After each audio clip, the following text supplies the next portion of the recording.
I want to speak plainly about the moment that we are in and the actual crisis, not the manufactured one, that we are facing in this city and as a state and as a country. If it sounds to you like I am alarmist, that is because I am ringing an alarm, one that I hope every person listening will heed, both here in Illinois and across the country. Over the weekend, we learned from the media that Donald Trump has been planning for quite a while now to deploy armed military personnel to the streets of Chicago. This is exactly the type of overreach that our country's founders warned against, and it's the reason that they established a federal system with a separation of powers built on checks and balances. What President Trump is doing is unprecedented and unwarranted. It is illegal. It is unconstitutional. It is un-American. No one from the White House or the executive branch has reached out to me or to the mayor. No one has reached out to our staffs. No effort has been made to coordinate or to ask for our assistance in identifying any actions that might be helpful to us.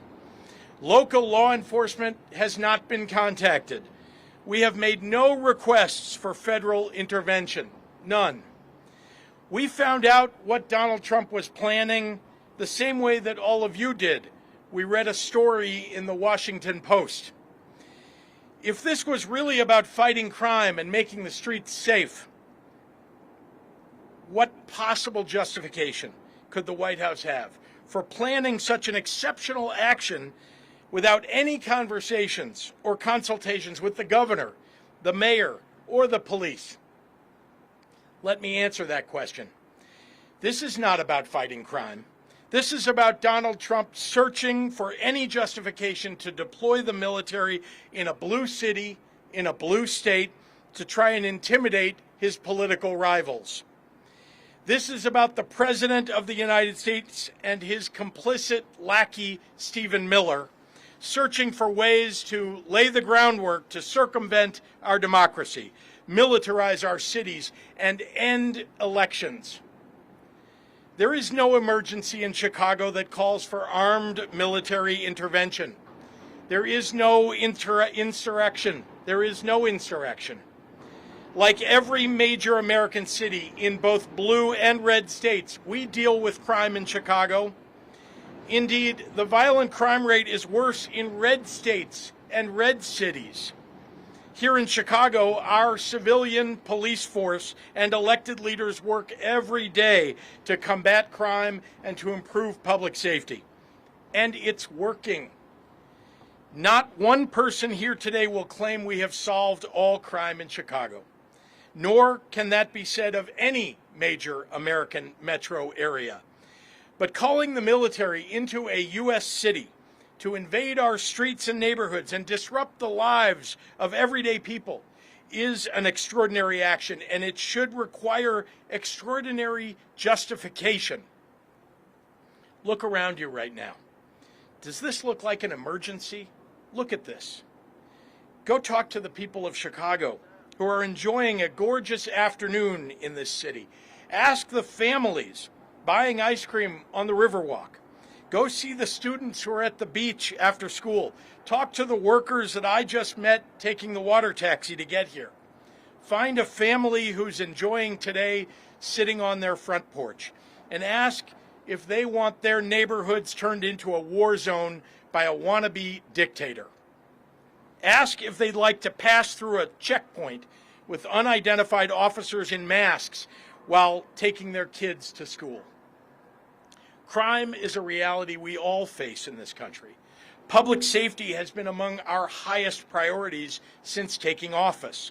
We have hired more police and given them more funding. We banned assault weapons, ghost guns, bump stocks, and high-capacity magazines. We invested historic amounts into community violence intervention programs. We listened to our local communities, to the people who live and work in the places that are most affected by crime, and asked them what they needed to help make their neighborhoods safer. Those strategies have been working. Crime is dropping in Chicago. Murders are down 32% compared to last year and nearly cut in half since 2021. Shootings are down 37% since last year and 57% from 4 years ago. Robberies are down 34% year over year. Burglaries down 21%. Motor vehicle thefts down 26%. So in case there was any doubt as to the motivation behind Trump's military occupations, take note. 13 of the top 20 cities in homicide rate have Republican governors. None of these cities is Chicago.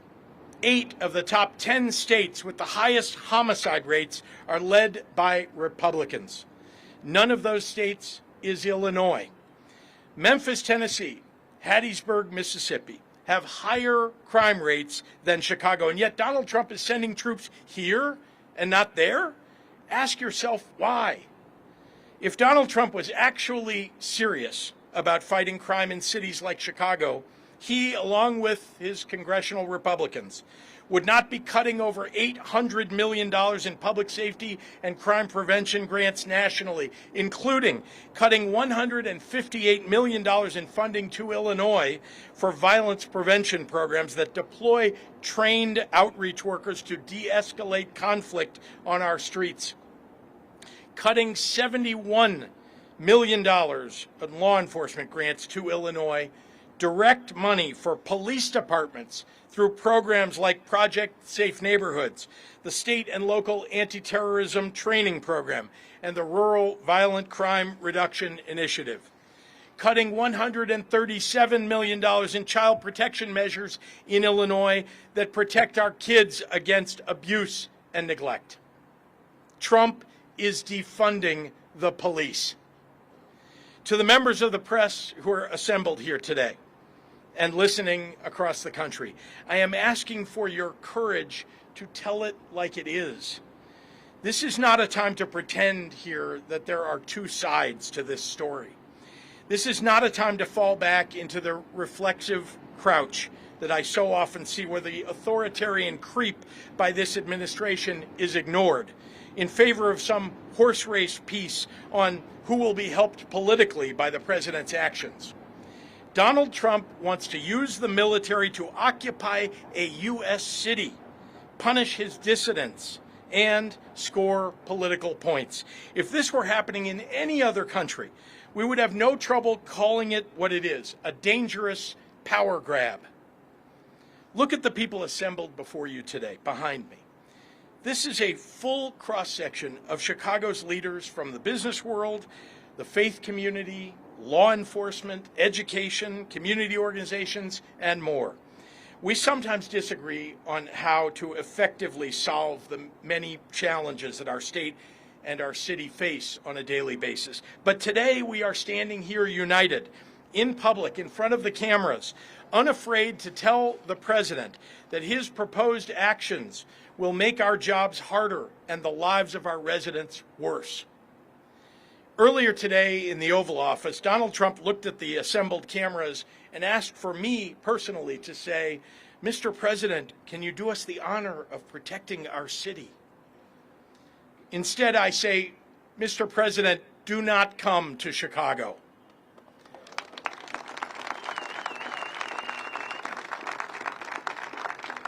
You are neither wanted here nor needed here.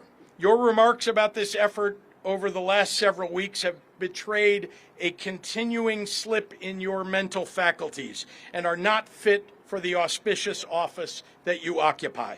Most alarming, you seem to lack any appropriate concern as our commander-in-chief for the members of the military that you would so callously deploy as pawns in your ever more alarming grabs for power.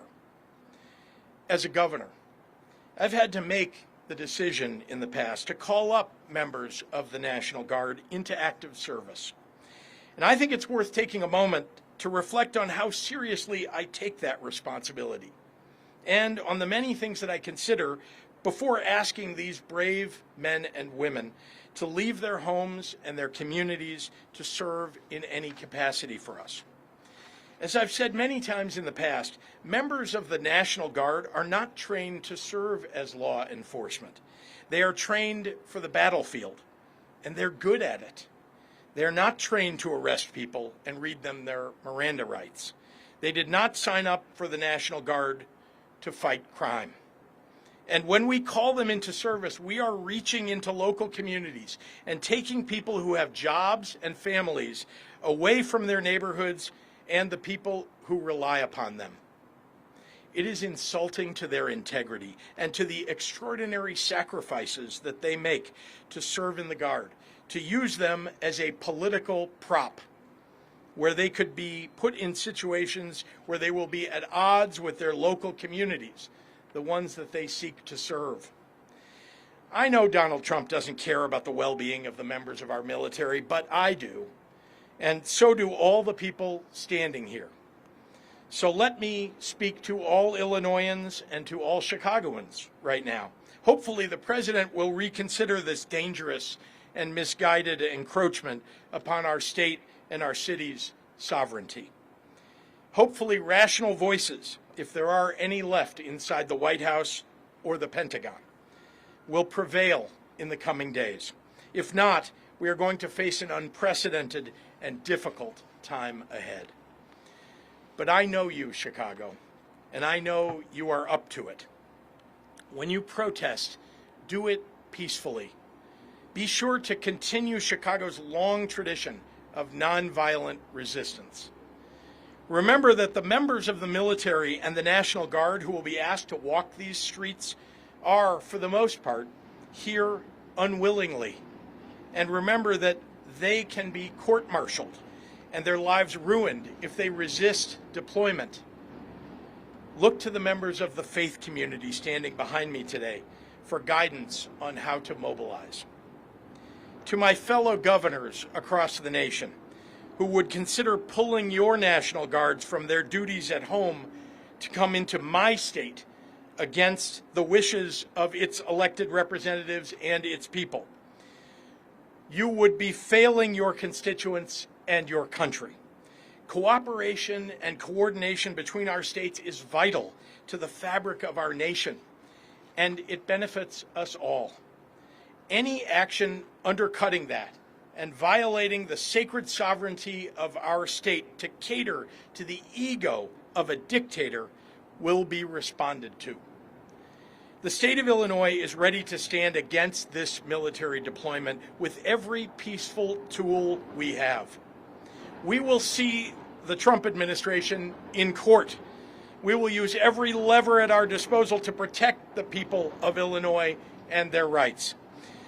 Finally, to the Trump administration officials who are complicit in this scheme, to the public servants who have forsaken their oath to the Constitution to serve the petty whims of an arrogant little man, to any federal official who would come to Chicago and try to incite my people into violence as a pretext for something darker and more dangerous, we are watching and we are taking names. This country has survived darker periods than the one that we're going through right now, and eventually the pendulum will swing back, maybe even next year. Donald Trump has already shown himself to have little regard for the many acolytes that he has encouraged to commit crimes on his behalf. You can delay justice for a time, but history shows you cannot prevent it from finding you eventually.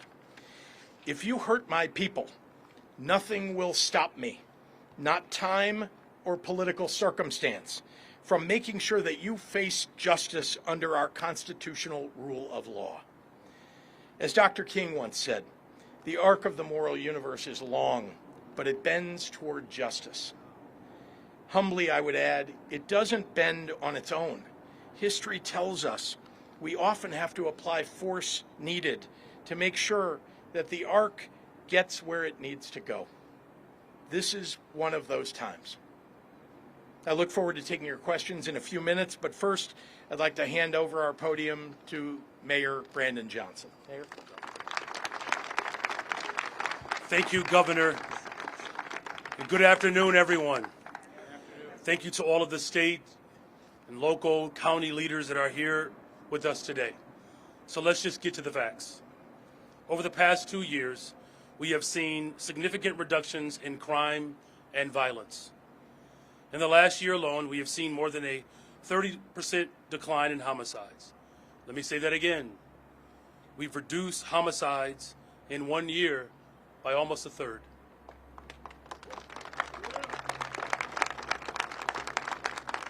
We've launched a robberies task force with the Chicago Police Department, effectively reducing robberies by almost 35%.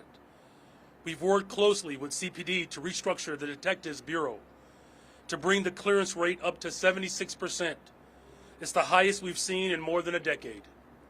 We've worked with the Chicago Police Department and our Community Violence Intervention, CVI partners, to reduce shootings by almost 40%.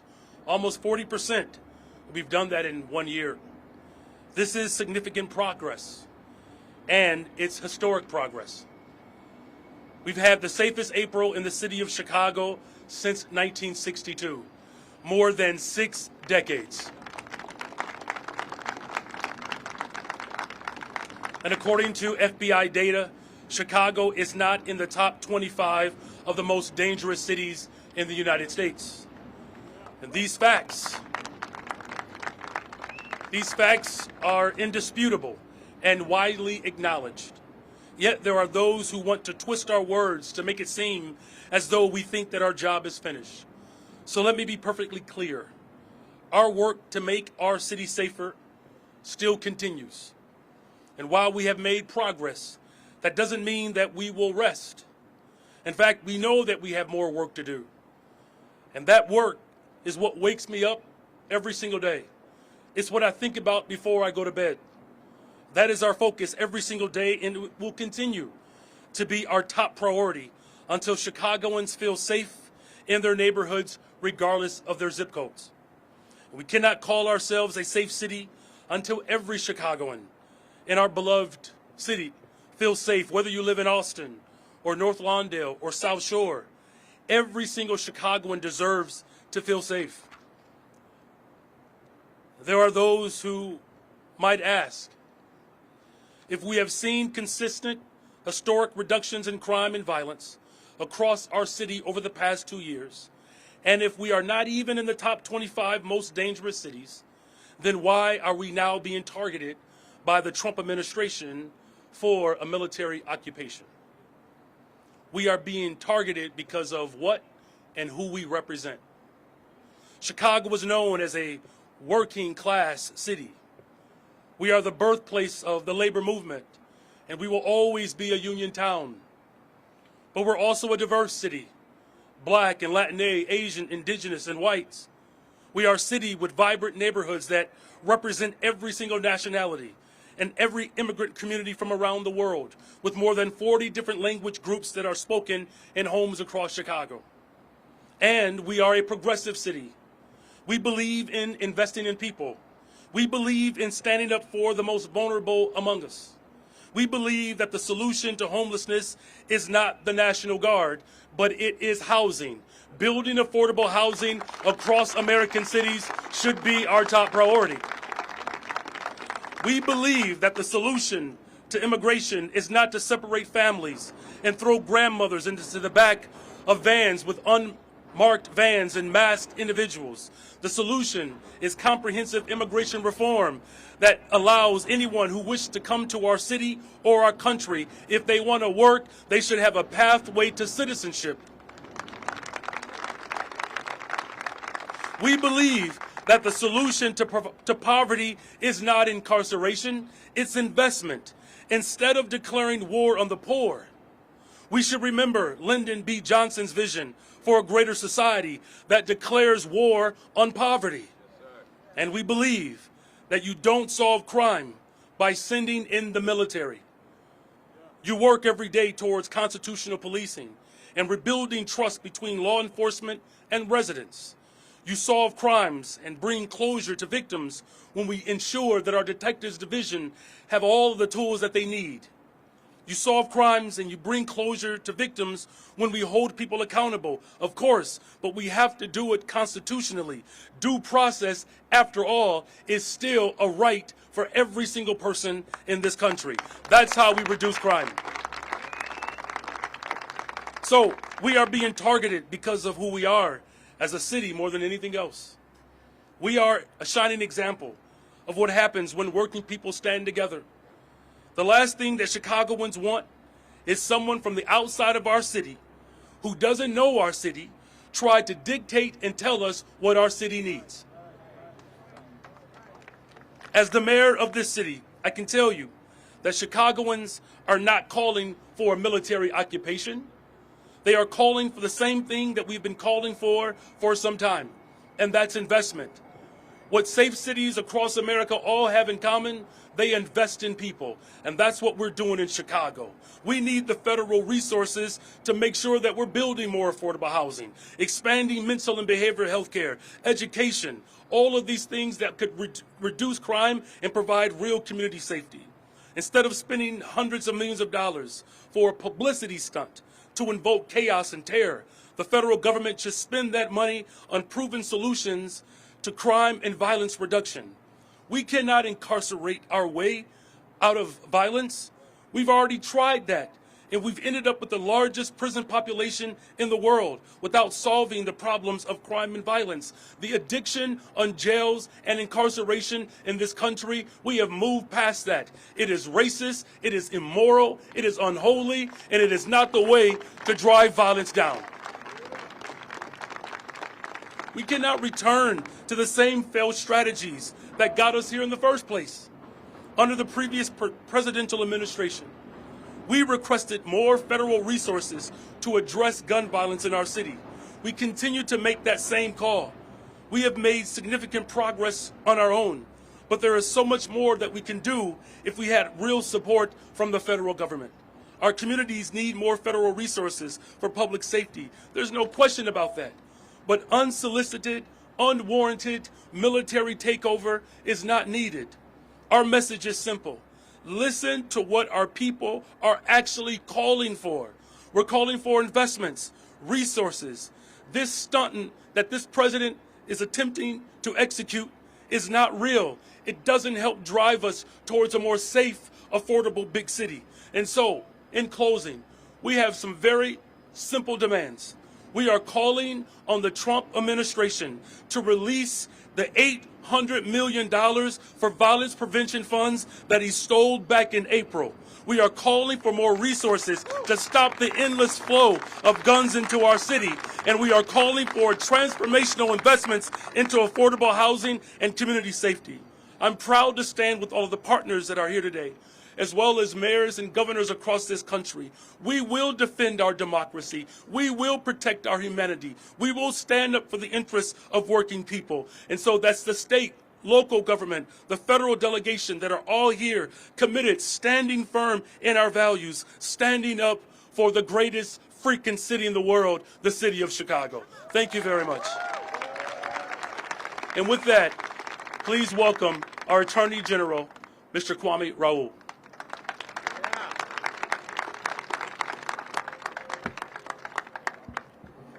Afternoon. I started my tenure as Attorney General halfway through President Trump's first term.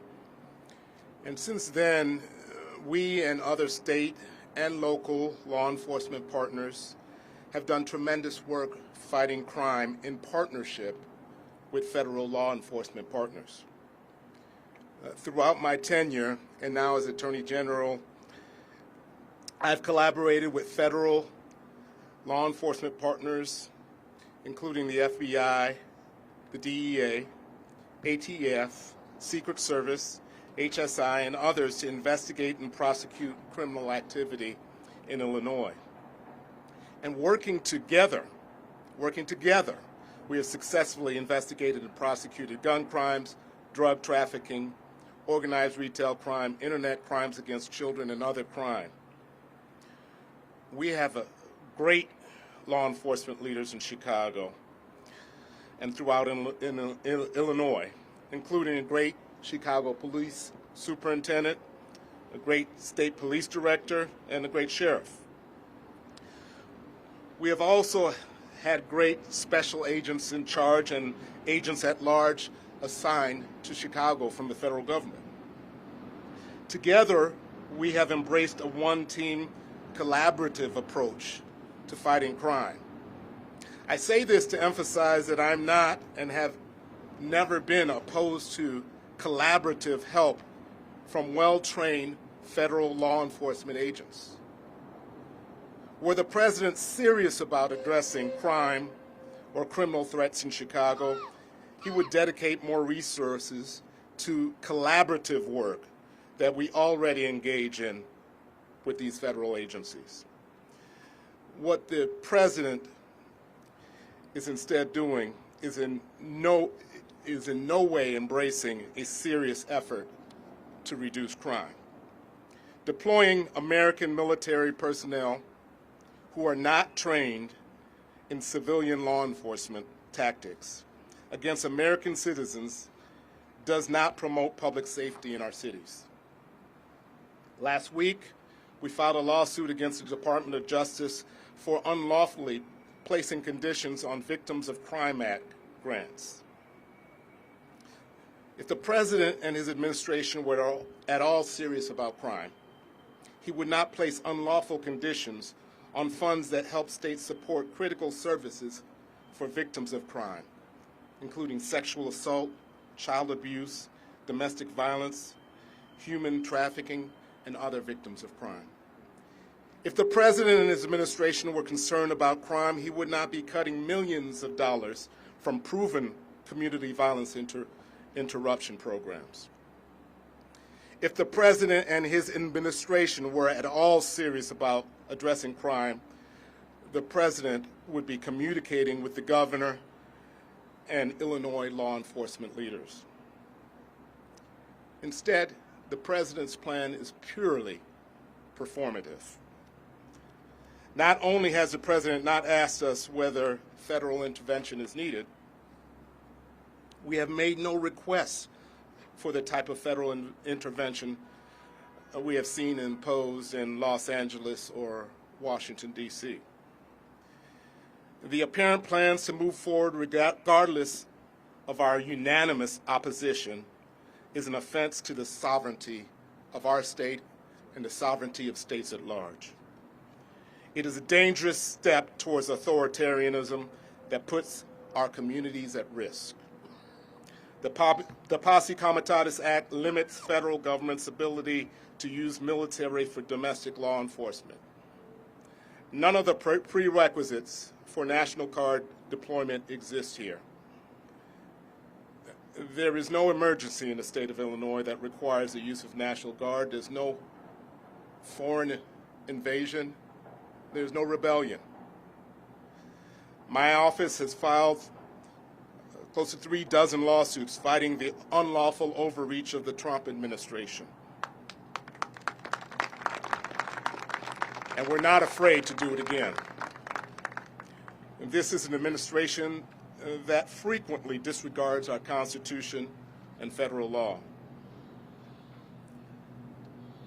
But notwithstanding all of these lawsuits and all of these prior federal overreach, it's possible that deploying members of the U.S. military against Americans could be the most egregious violation yet. It is immoral and it is dangerous. And we will use every legal tool to fight any unlawful deployment of the military against our American citizens in the city of Chicago and the state of Illinois. At this point, I would like to introduce our great U.S. Senator, Senator Tammy Duckworth.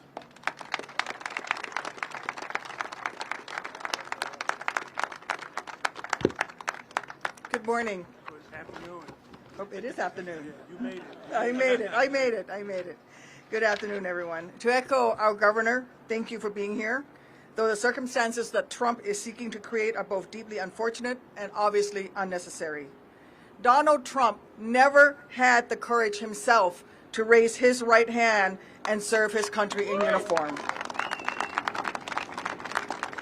But let me just say from personal experience, and that consists of 23 years in the military, 17 of which proudly as a member of the Illinois National Guard, that the men and women who are brave enough to wear this country's flag on their shoulder are doing so to defend our nation's rights and freedoms, not to protect a tin pot dictator's thin skin or to police their own neighbors. It's not what they signed up for, and it's certainly not what their training is focused on. I don't want to repeat too much of what Governor Pritzker had just laid out, so let me just say that it should come as no surprise that Donald Trump is once again attacking Chicago. He has for a long time, and he will probably keep on doing it for years to come. It is because he is afraid of us. But his attacks don't do anything to change the reality that he has a long pattern of politicizing and misusing our nation's military for his own partisan gain and to crush dissent, and that is beyond outrageous. I went to war. I was federalized as a member of the National Guard to defend America's freedoms. So you better believe that I'm going to speak out when he's doing his damnedest to keep other Americans from speaking out, from exercising their First Amendment rights. And let me say it again, one of the most patriotic things you can do in this nation isn't necessarily serving in uniform. It is standing up and exercising your First Amendment rights and speaking truth to power. We know that Trump's actions are not about law and order. Give me a break. We know this for 1,001 reasons, but I will give you one. Because Trump is flagrantly, even today, refusing to coordinate with state and local officials. Just this morning, I was in touch with the National Guard officials, and they confirmed to me that he has not reached out to them. And if he really cared about health and safety, he wouldn't have cut millions of dollars in gun violence prevention funding just weeks ago. Instead, this is just another sad, desperate attempt by a small man to distract the American people from the price spikes his own policies are still causing and the countless personal scandals he's trying to sweep under the rug and hope that we don't notice. We should not get distracted, but he also should not be forcing our Guardsmen and women to be away from their loved ones, forcing them to take time off from their full-time jobs simply to stroke his own ego. And let me be clear, our military will feel the cost of this PR stunt as it takes resources and focus away from the real missions they need to train for. What they should be doing is preparing for air assault missions. They should be preparing for convoy operations. They should be training to help us in the event of a flood or a tornado and other natural disasters. They should be training to fight, to take the fight to the enemies abroad, not to bring the fight to neighbors here at home.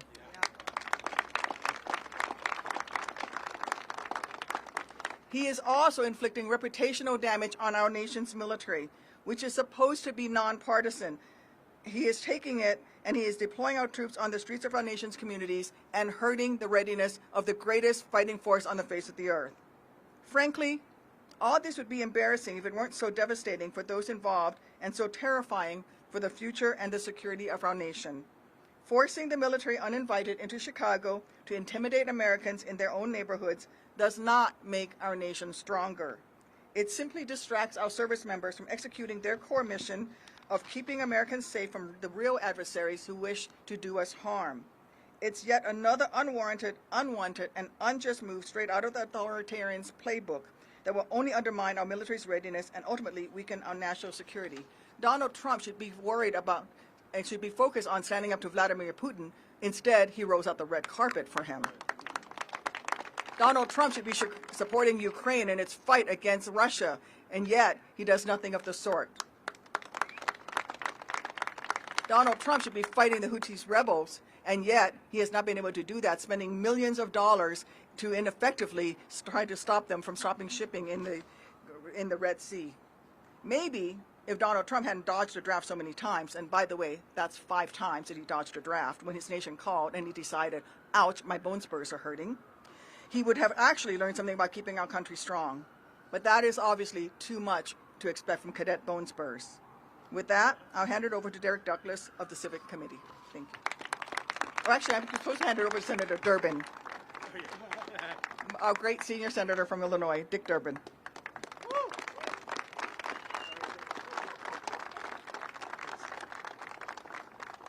Thank you, Tammy. It's an honor to be here today. Make no mistake, the threat of federal troops to Chicago is not a serious effort to reduce crime in the neighborhoods of this city or our state. If it were a serious effort, it would be a coordinated effort with the mayor, the governor, law enforcement officials at all levels. It is not. The notion that we are engaging the National Guard in law enforcement has been described by each of the previous speakers, and I won't get into detail. But the men and women of the National Guard, I am proud to say, have served our nation and our country honorably over and over again. Proof positive, Senator Tammy Duckworth. She deserves a round of applause. When it comes to law enforcement, that is not the job of the National Guard, and that's not what they're trained for. And this president is making a point of cherry-picking blue cities and blue states on his crime campaign. As the mayor and the governor and others have said repeatedly, if you're looking for the worst of the worst, Chicago is not the first stop at all. There are so many other communities, even red communities, if you allow me to describe them as such, where there is much more needed. The real reason for Trump's action is clear. He is in the process of accelerating mass deportation. If you don't believe it is alive and well, speak to your friends in Little Village and Pilsen, as I have, the people who run the restaurants and the shops, the churches, and they'll tell you what's happened with the fear that is in this community today. And this is something that Donald Trump wants to build on. The goal to deport 3,000 immigrants a day. They've stated it publicly. That's what they're setting out to do. And sadly, they're marching toward that goal. It is one thing for Trump to give speeches as he has and to warn us of immigrants that are rapists and terrorists and murderers and criminally insane. But the reality is this.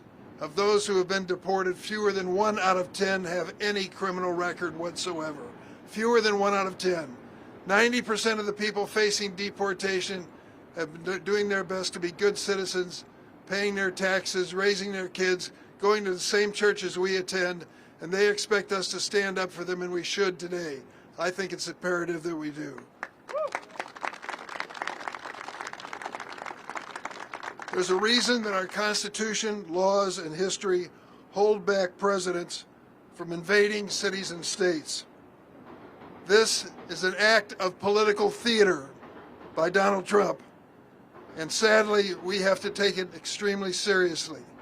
My friends, don't walk away and say this is just another political issue. This is how democracies die, when people don't stand up and speak up for the basic constitutional rights and freedoms which are part of us in this country. It's time for us to stand up and make sure we state our position under the First Amendment by assembly and gathering, and I've been to many of them. I want to salute the leaders for always making a point of saying they should be peaceful and nonviolent. That's the starting point. The second part of it is the fact that in our mid-year election, which we're facing in a year and a few months, fewer than half the voters who are eligible actually turn up. That's a job for all of us to change. They can talk about reapportionment and redistricting. We need to register and make sure our numbers turn up in a way that makes a serious difference in the governorship of this country. I am proud to serve you in the Senate, but we have work to do in the remaining 16 months before this election. It is my honor to introduce Derek Douglas. He is president of the Civic Committee and president of the Commercial Club. Mr. Douglas.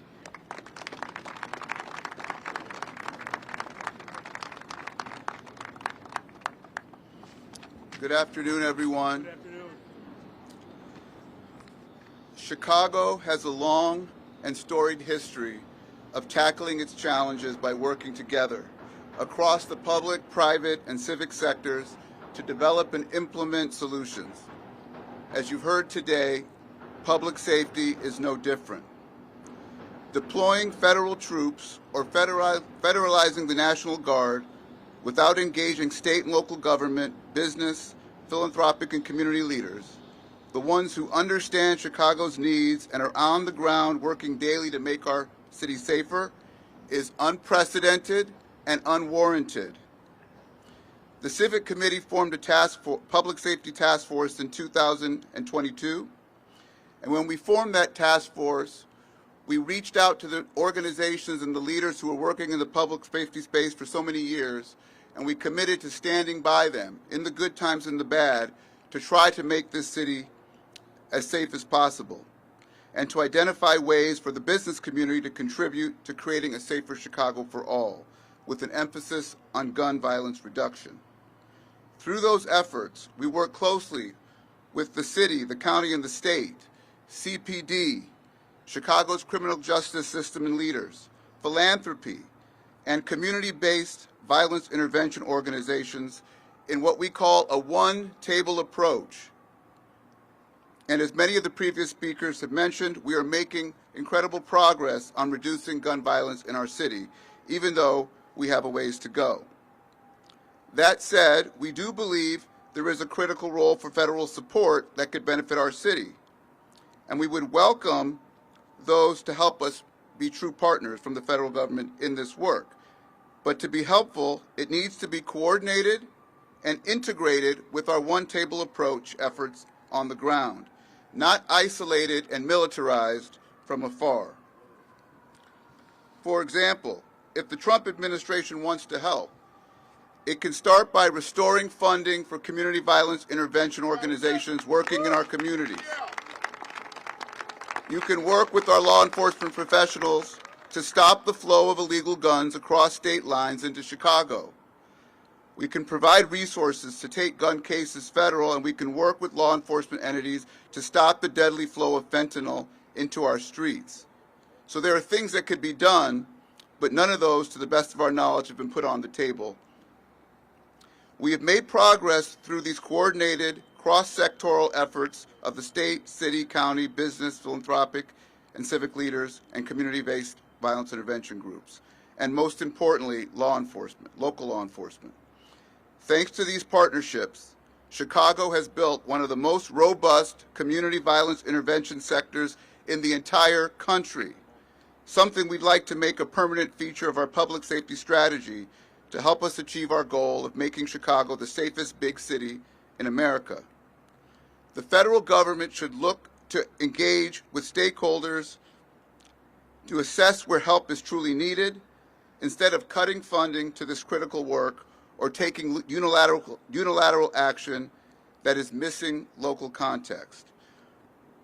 I represent the business community here today, and we stand by the governor, the mayor, our county president, our Illinois federal delegation, Superintendent Snelling, Attorney General Raoul, all of our other partners in this work, and the city that we love, to insist that any offer of federal support be closely coordinated and integrated with our one-table approach to reduce gun violence and its impact on our communities. What we need is aligned action. That's what we have going on in Chicago. What we don't need are disruptions to our economy and our businesses. Active duty military patrolling the streets of our city sends the wrong message and risks slowing our economy and disrupting the progress we've made together. It will impact businesses' bottom lines and ability to operate efficiently. It will impact tourism and employees getting to their jobs. It will impact morale. The kind of sweeping, uncoordinated, indiscriminate action being threatened sets a dangerous precedent, and we stand with our city and all Chicagoans to encourage the administration to productively engage with us to help us continue to make progress on this critical issue. Now with that, I would like to introduce Paco Amador, who is the pastor of New Life Church and the board president of New Life Centers. Thank you.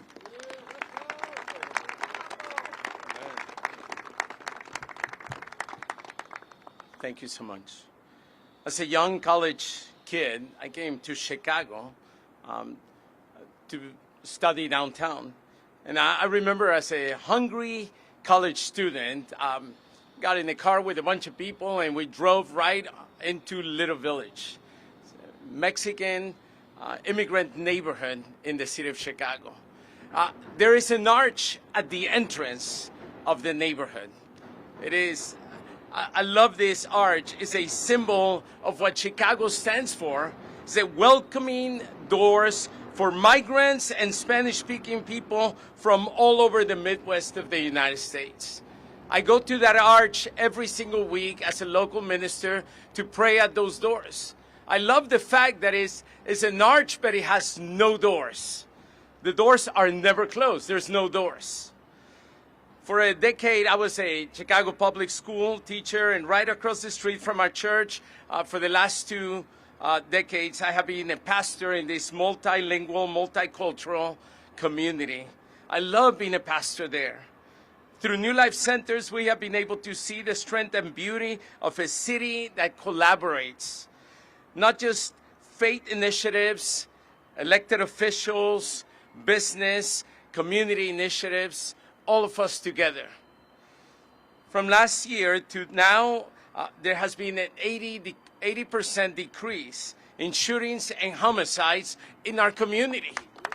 And that is a powerful thing that no one can claim that they have done it. We have all done it together. Just yesterday, I was part of our congregation, and many other congregations in Little Village and North Lawndale closed down their services to be able to join in the historic Route 66 in Ogden Avenue. It never closes except yesterday. And it was a beautiful thing to see North Lawndale, South Lawndale coming together.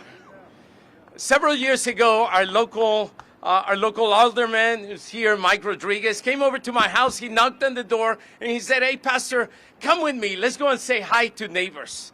I've never experienced that. I loved it. We walked in to one side of the street and we met. I didn't even know that many neighbors. I've been living there for 30 years. I didn't know so many of those neighbors. We had some great conversations. Then we went to the other side. We met other neighbors that I've never seen. We've lived across the street from each other. And we went to the other side. After 3 days of visiting and neighbors and having conversations, we ended up coming together with an idea for an abandoned lot right in the corner of those streets. Right now, if you go, there is a beautiful corner garden where there used to be chaos. The ingredients of neighborhood and city transformation, it's right there. Elected officials, faith community, business, neighbors, community organizations, all coming together to work together. I guess what I'm trying to say now is that Chicago, together with all these friends and community neighbors and collaborators, is that Chicago is a growing and thriving city, which under our watch will, with community, faith, local government, state collaboration, will continue to keep its doors open to all those who seek a thriving city. I love living in the city of Chicago contrary to negative narratives. Every time I ask my kids, my wife and I have eight children. Every single one of them have been born in the city of Chicago. Every time I ask my kids, "Hey, do you want to ride to school?" Most of my kids say, "Dad, I'd rather go biking in the city." I ask them why. They say, "Because I love this city." Today, I just want to say that we live in a thriving city. And we will continue to work together to see this city thriving even more. I want to welcome Reverend Sierra Bates Chamberlain, Executive Director of Live Free, Illinois. Thank you. Again, God bless.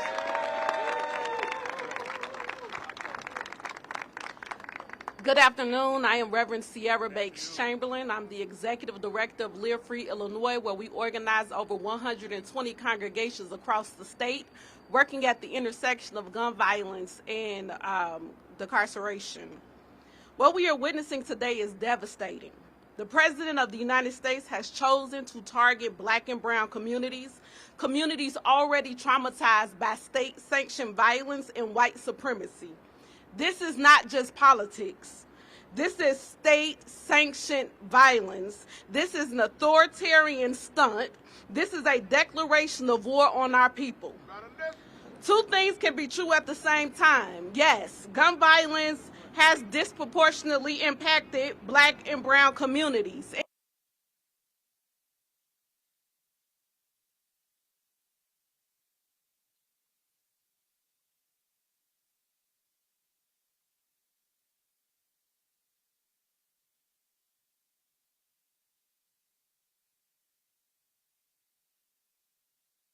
to build public safety from the ground up. But instead of listening to us, this administration listens to a handful of Judas voices willing to sell out their own community. That is white supremacy, propping up a few to portray the many. And let's tell the truth. There are cities in Missouri, Louisiana, Mississippi with higher homicide rates than Chicago, yet they were not targeted. Why? Because this is not about saving lives. It's about punishing Illinois leadership, punishing black and brown resistance, and punishing black hope.